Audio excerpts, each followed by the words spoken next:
a demo on the Amiga 1200 called Ray World, which is a strange hybrid of 3D, arty stuff, all sorts. The only way you're going to understand it is to watch this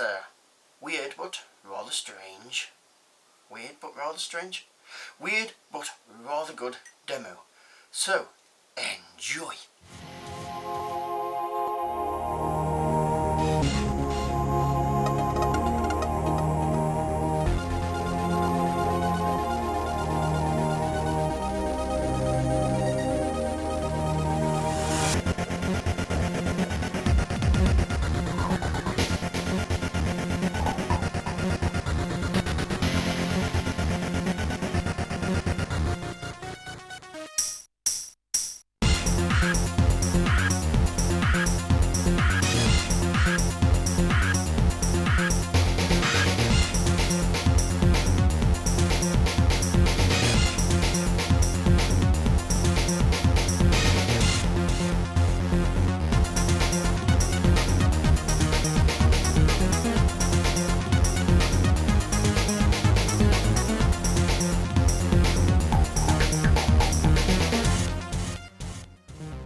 Well, I hope you enjoyed that, and if you want to see any more Amiga demos, I have a playlist down below, probably a note coming up here, of the X-Wing here. Also, if you've got any suggestions for any others that are not already on the playlist, please let me know, and if you're not already, please subscribe, and thumbs up, and join my social media links down below. Other than that, hope you've enjoyed, and thank you all very much. You need to quit being dirty. You're a dirty boy.